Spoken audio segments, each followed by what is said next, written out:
All right, Dusty. What's up? It's a Monday. It is a Monday too. It's a Monday.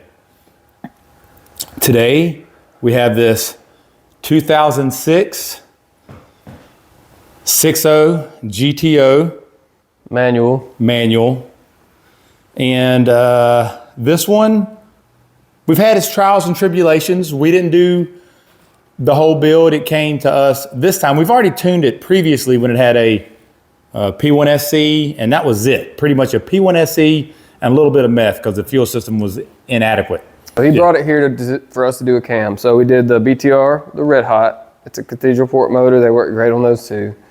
We did cam and springs, and he also had a D1SC that he wanted and put in place of the P1SC and wanted to increase the boost a little bit. We told him the camshaft was going to eat some, so wanted to bump that up, and it needed a fuel system. So he had the fuel system done when he brought it here. We did the cam, changed the head unit, put it back on the dyno, and as soon as we got on the gas, the fuel pressure dropped lower than it was stock. Horribly low, yeah.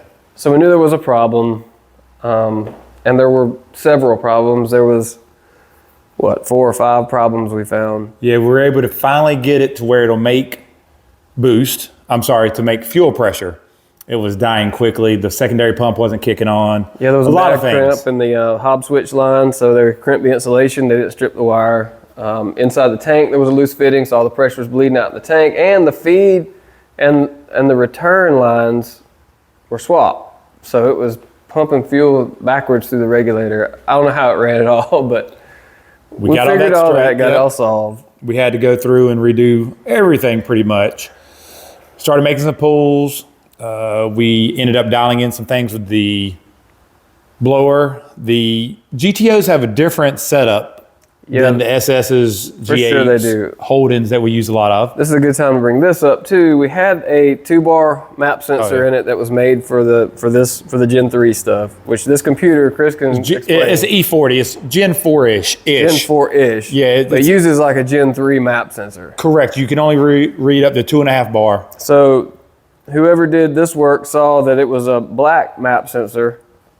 It was 2-bar. We'd already tuned it on 2-bar, and they said, no, you need a boost map sensor. So that's like a LS9 one there. So they drilled the intake manifold out. So now we couldn't go back to the smaller map sensor. They changed the pigtail out here. So a lot of things, man. It was a little frustrating to try to kind of go behind and figure, but we got it. Chris was able to tune it on this map sensor. Because we are running mass airflow and the map sensor, anything in the VE table, I've just had to sort of offset a little incorrectly to make it work. But as you can see on the dyno, when we get over there, the air fuel is dead on, like we always strive for. It also has meth injection on it, and we're not really having to run it now because it's making now around 11 pounds of boost, so it's not stupid crazy.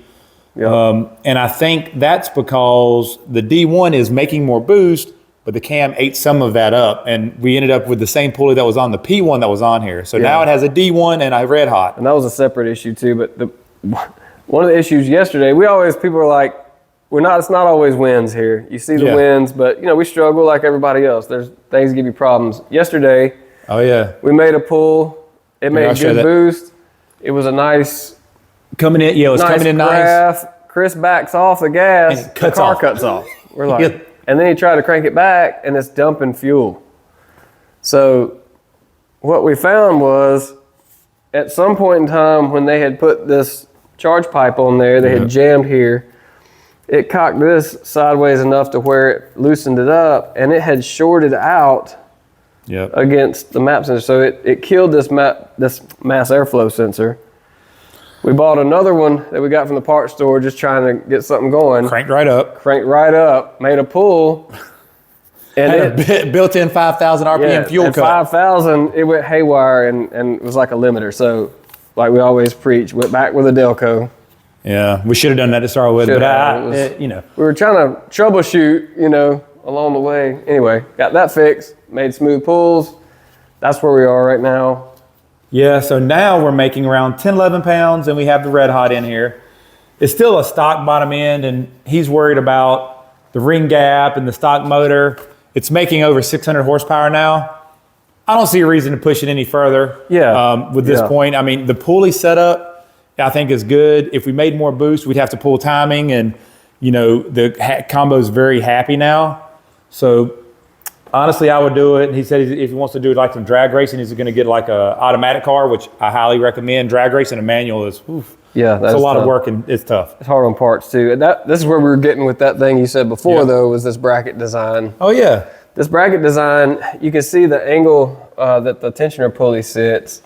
Just the way everything's kind of oriented. This is a 340, I think, upper. We had a 325 on a grip tech. The tensioner would extend all the way until it was vertical against the belt, so not providing any pressure against the belt, and then it would start slipping and pop then it would pop the out. tensioner back.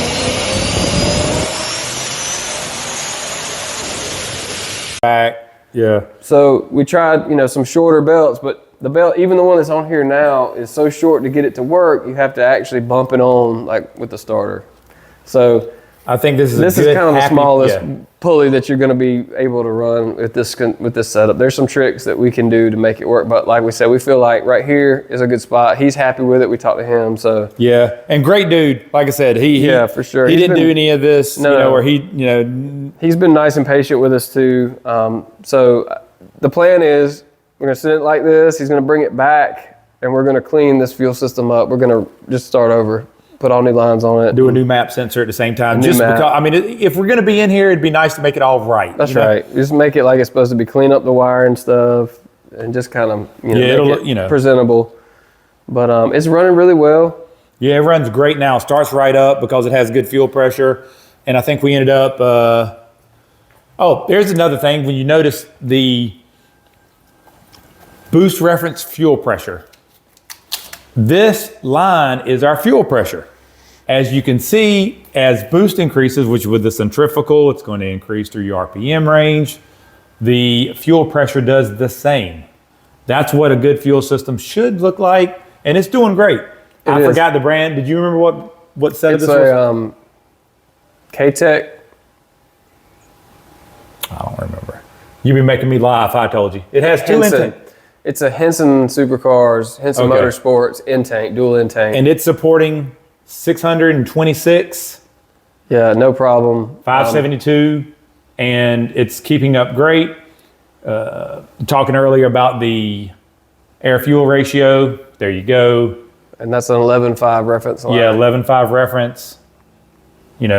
Really happy with that. So it never goes above 12.0, except for way down here where you're making probably 2 pounds. So it's going to be very, very safe. Before. Going to before. This is how many.